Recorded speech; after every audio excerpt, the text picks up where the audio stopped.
keep the milkweed. This is Daring to Tell, the podcast where writers read their true stories of personal daring and where we talk about writing in life. I am Michelle Rado. I never did see nothing like that. I never did dream nothing like that.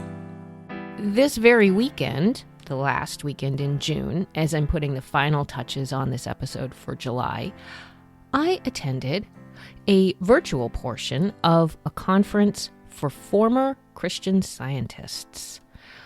I discovered this group, which is largely made up of former Christian Scientists who left the church and went on to find other religious or spiritual practices and beliefs in other faiths. That last part, finding other religion, is not me, and it's a little amusing that in a lifelong circumstance of feeling not like everyone else, whatever that may mean, that even in finding this rare subgroup of people who have left Christian Science, I am still a subgroup of a subgroup. Oh well. I think and often wax and wane between feeling alienated at not being, quote, like everyone else, to feeling relieved at not being like everyone else. And isn't this the basis for so many stories? We are alone and lonely, and yet we are unique and special. If there's any so-called beliefs or faiths that I lean towards now, it's basically nature, or what I might call regular science. I have become especially enamored by a book by Alan Lightman called Searching for Stars on an Island in Maine, not only because it has Maine in the title, but because he really digs in to the spaces between the science that we can see and measure and the ineffable part of our existence that we feel, yet we can't measure. That's something that I just keep being drawn to again and again, because I do think when you look at nature, you do have some sense of something that is greater than what we can see. Another book I'm still trying to make my way through is called Biocentrism by Robert Lanza, about his theory, and this is a vast summary here, that matter and consciousness need each other to exist. Yeah, that's one to think about for a little bit. Observation, experience, curiosity. Those are the qualities I try to be more aware of and bring into my life more in pursuit to undo some of the stuff I learned as a little kid, like to not trust or believe our five senses, which can really throw one for a loop as a little girl. And yet, it's also why I think I bring the eyes of a child to much of the world around me. So, today, I bring you my own observations on a continuing theme of mine on this podcast for this month's Daring to Tell, and that is milkweed and transformation and the slow journey of becoming ourselves.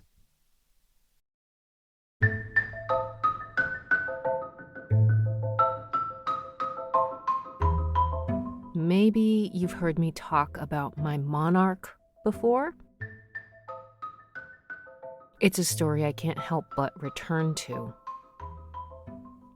It was the summer of 2022 when my attention was diverted from regular comings and goings in and out of my house to something unusual happening in the doorway between the comings and goings, the arrival of a monarch caterpillar in the upper right-hand corner of the doorway. An interesting choice for a caterpillar, though what do I really know about caterpillars? It was not only enticing me, but pretty much forcing me to witness it every time I walked in and out of the house.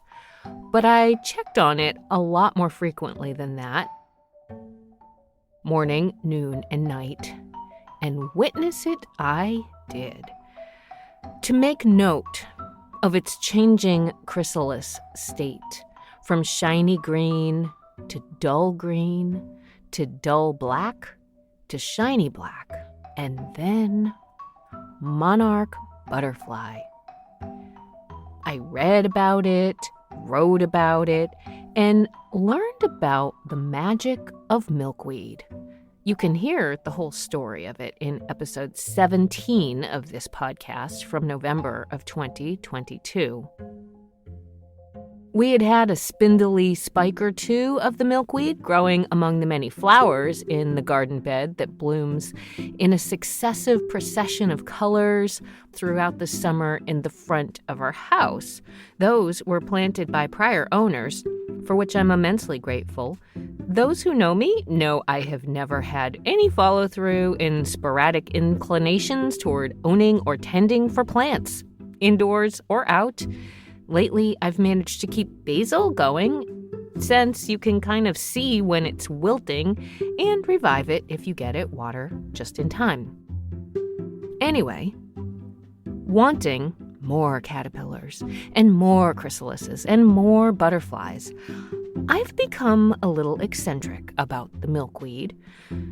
That magical summer of 2022, I saw not just one, but two monarchs transform. The stalks of milkweed were completely gobbled up by the fat green and yellow striped munchers. Only sticks remained of the milkweed by the end of the season, and those plants had no flowers, nor grew any pods. Barren milkweed, I wondered? And through the winter, I obsessed over whether the milkweed would return. That's right, I worried that a weed might not come back. So, when Mother Nature came roaring back to life in the summer of 2023, I watched those same sticks that I had left standing through the winter snow, wondering if leaves would regrow on them. They didn't, of course, but new ones sprang up. Many more spikes. And I watched like a hawk for little neon eggs, and then the fat caterpillars that did arrive. Watching for them to change, though, was nothing like that first year. Last summer, 2024, no surprise, the milkweed was back, but still lusting to relive the seminal monarch experience I had had in 2022, I went out to have a talk with the young men, as I call them, who come to mow our lawn, and tell them, keep the milkweed. I think I put the fear of a boss lady into them. They left all the stalks standing. And this year, when they, like the milkweed, also returned, thank God for that, not ghosting us like the cursed plow guy, they have carried my directive into this season where now the milkweed is advancing up our front lawn like an army, and they did not touch a stalk. We now also have some gardening folks helping us out too. Remember how I said I had no inclination toward it? And I also sheepishly told them I'd really like to keep the milkweed.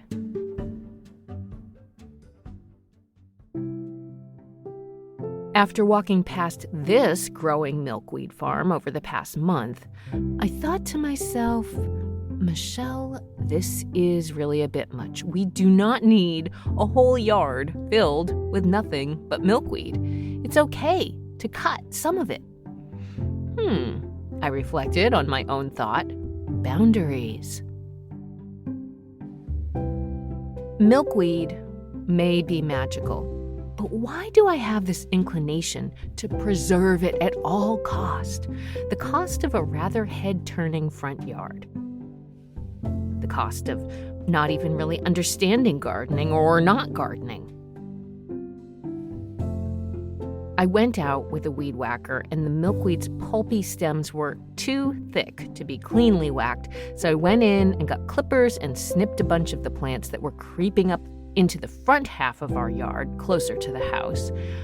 I still couldn't bring myself to cut them all down and left dozens that are within a few feet of the garden bed.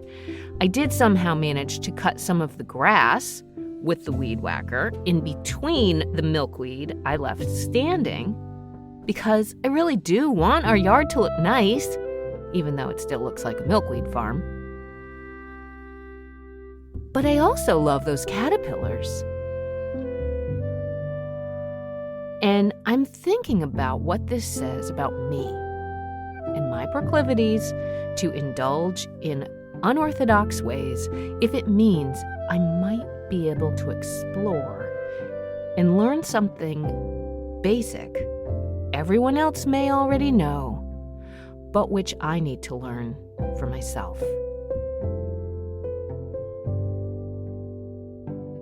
I am an eccentric lady who is weeding between the milkweed, while hoping to witness more of the very real mystery of nature.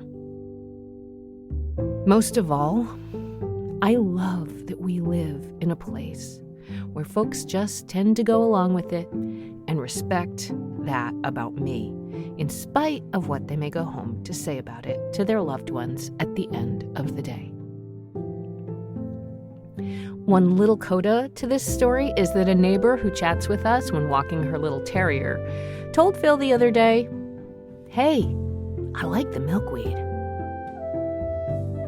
And by the way, even last year, with a healthy showing of milkweed, I don't think we had any monarchs, at least not that I could see. And then there's also the fact that nothing ever happens the same way 2 seasons in a row. And that is a topic for another musing. Thanks for listening. What will happen next? Will the monarchs arrive? Will there be caterpillars this year? And will Michelle be able to even find those little dangling chrysalis pods among so many stalks of milkweed? You'll have to stay tuned to find out. Yet another coda to the coda was that after I mentioned this weed whacking part of the story to Nina Lichtenstein, recent guest on this podcast, she told me, you can just pull them up and they come right out. Yes, I discovered that too. I also have discovered that even though those first stalks of milkweed had no flowers or seed pods, as rhizomes, they have roots that grow horizontally underground. And that is how and why the plants have continued and will continue to spring up all over the lawn. All right, well, that is enough of a biology lesson for today, if you didn't already know about milkweed and rhizomes. I am taking Daring to Tell into its own little sort of chrysalis state for a bit. Don't worry. Author conversations will continue. I've got a few in the production line at this point, but coming into the fall of 2025 will begin the 5th year of my regular monthly episodes, so I'm taking a little time just to ponder and retool ever so slightly on a few more themes that have been kicking around in my brain. In the meantime, I often forget to ask you some of those little favors that will help the podcast to grow. I'd actually kind of like to think of it as a rhizome. Maybe some of the ideas or stories are growing horizontally within you. And if you have made it this far into the episode, you probably liked something about it. So maybe you would want to write a review or share it with a friend or maybe your writing group or book group. It would be an organic way to help the podcast grow. I would also love for you to sign up for my podcast newsletter. It is called The Redo, and you can sign up for it at my website, michellerado.com. As always, a big thanks to my husband, Phil Rado, who writes and performs all of the music on this podcast. You can hear more of his music on Spotify or at Bandcamp, and I always include a link for that in the show notes. I've been kicking around which song of his might be a nice one to end with today, and I bumped into this one that I haven't heard in a long time, and I think it works quite well. Most of all, my thanks to you for daring to listen. I will catch you in August. People change. Days turn into other days. Turn into different days with the rhythm of another place. You try to earn your wings, and you embrace the ancient things. The days they don't remain, they will change. And I'm well on my way, I'm well down the road to where I was before I was born. And it's not the end, and it brings me peace, it gives me hope, and I'll just start again. And life is out for blood when the blood still runs, and we cry when the well runs dry. It'll change. Days turn into other days, they turn into different days with the rhythm of the falling rain. We're treading water, and we're running in place. We're trying to do the same old thing, but the days they'll change.